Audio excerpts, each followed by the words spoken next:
So imagine you're looking at a pot of just crispy brown dead sticks. Right. You've just survived this brutal, weeks-long tropical heat wave, like the kind of weather that just turns a vibrant garden into absolute scorched earth. Yeah, just completely baked. Exactly. Yeah. And you walk up to this one particular pot, you look at the withered remnants of what used to be this really vibrant green plant, Yeah. and you think, well, what's it? It's done. Time to toss it. Right. You start stripping away the dead foliage, pretty much just planning to throw the dirt in the yard and repurpose the pot.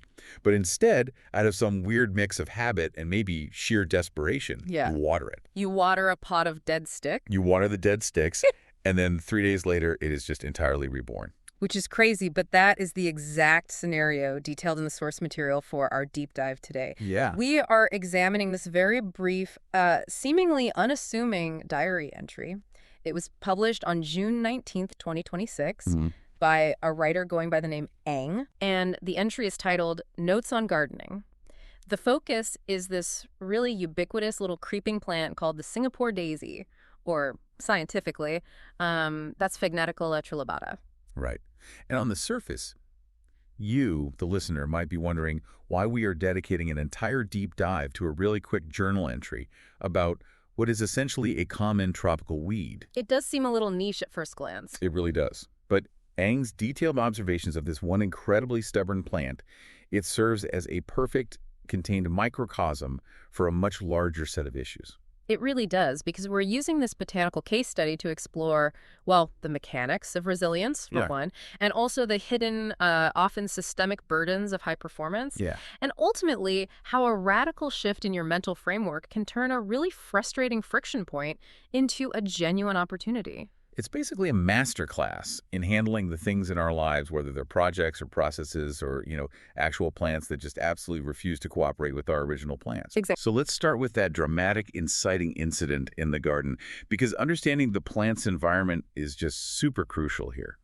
Ang sets a pretty grim scene. Very grim. The garden has been subjected to this prolonged, intense tropical heat wave. Right. And to understand what is actually happening to the Singapore daisy in this moment, we kind of have to look at the mechanics of extreme heat on plant biology. Okay, let's get into it. Because a tropical heat wave doesn't just make a plant hot, it triggers a massive systemic crisis of resource management. Right. Plants cool themselves and they transport nutrients through a process called transpiration. So they pull water up from the roots and then they release it as vapor through these tiny pores in their leaves called stomata. So they are essentially like sweating to stay cool and keep the internal engine running. That's a perfect way to put it. They're sweating. But the problem arises when the heat is just so intense and the soil is so dry that the plant is losing water through its leaves much faster than its roots can possibly absorb it. Right. The math just doesn't work out. Exactly. The intake can't match the output.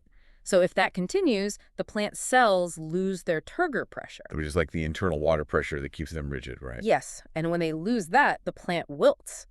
But, and this is key, wilt isn't just a passive symptom of dying. It is actually an active defense mechanism. It's resource triage. I mean, I read this and I immediately thought about like a submarine taking on water during a crisis. Oh, that's an interesting comparison. Yeah, because if there's a breach in the hull, the protocol isn't to just let the whole ship flood. They seal the bulkheads. Right. They completely cut off the flooded compartments, effectively sacrificing those outer sections, shutting down non-essential life support, all to ensure that the core reactor and the command center remain intact and operational. That is a highly accurate way to visualize it, actually, because the Singapore daisy wasn't dying in a passive sense.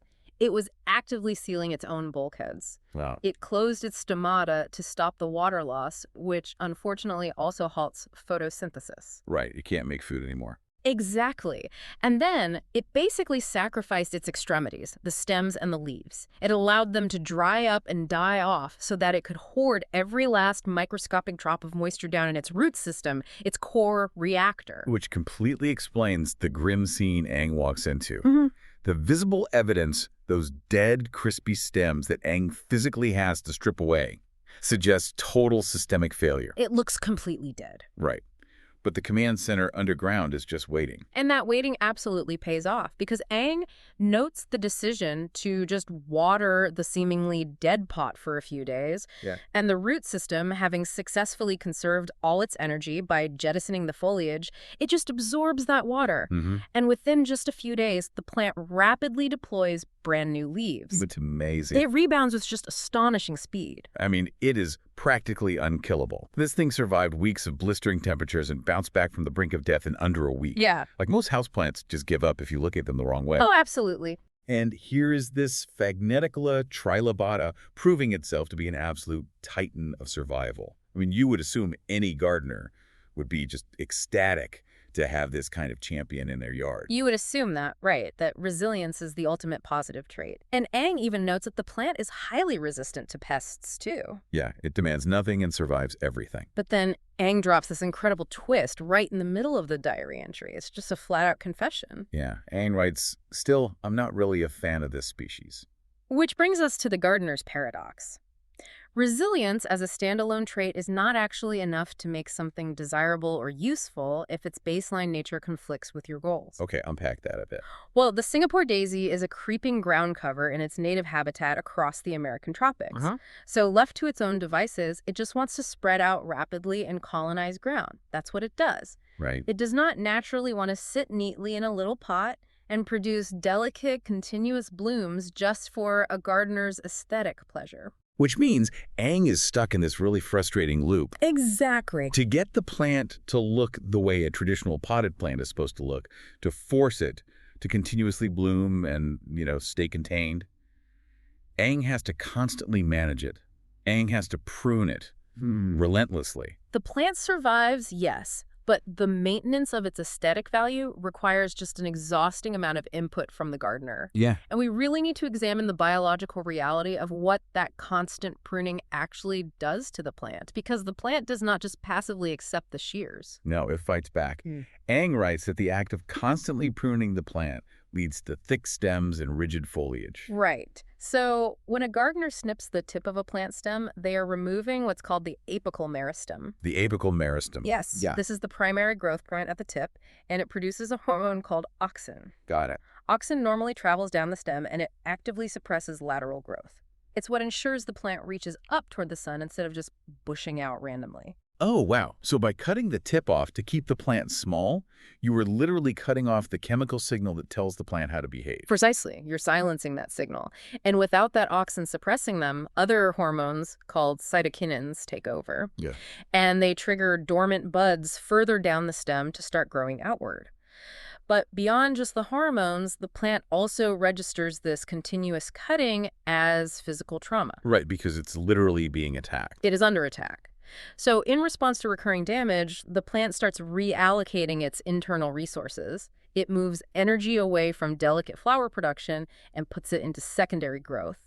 It accelerates the production of lignin. And lignin is the organic polymer that makes wood hard, right? Like it's the structural armor. Yes, exactly. The plant reinforces its cell walls with lignin to protect itself from the constant trauma of the pruning shears. That makes total sense. The resilience that allowed it to survive the heat wave is the exact same biological drive that is now causing it to build thick, woody stems and stiff, unyielding leaves.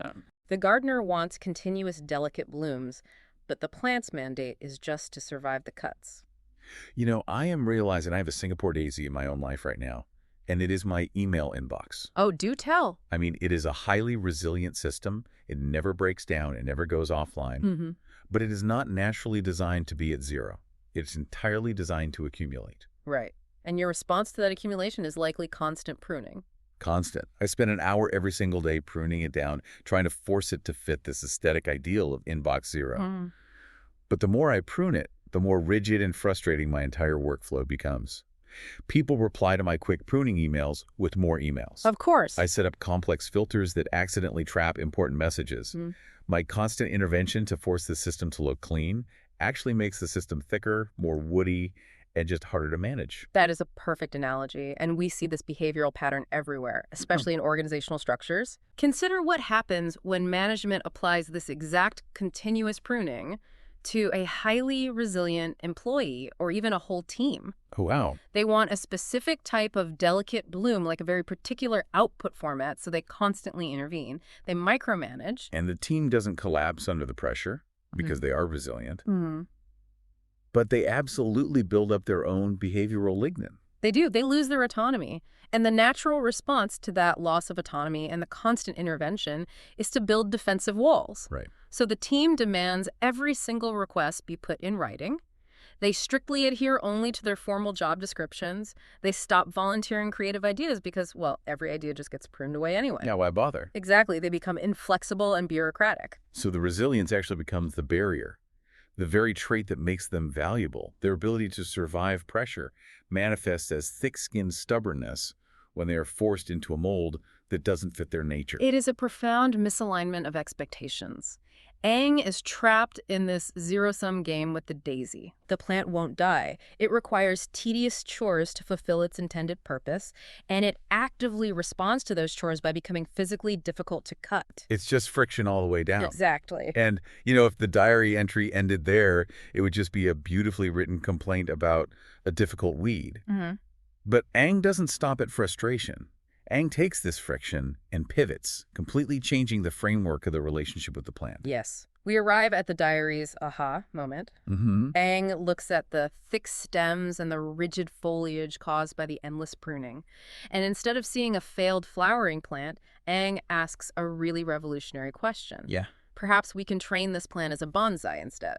It is such a brilliant shift. The problem itself literally becomes the solution. It does. And let's dissect the mechanics of bonsai to understand why this reframing is so powerful. Jeez. Because bonsai is not a species of tree. It is an ancient horticultural art form. It's a technique of miniaturization and illusion. Right. The whole goal of a bonsai artist is to create a miniature representation of nature that looks incredibly old and weathered. And to pull off that illusion, you need very specific raw materials, right? Yeah, you do. You need a trunk with visual weight and taper. You need bark that looks aged. You require ramification, which is a high density of small, proportional leaves. If you try to make a bonsai out of a soft, delicate, fleshy plant, it just looks like a houseplant in a shallow pot.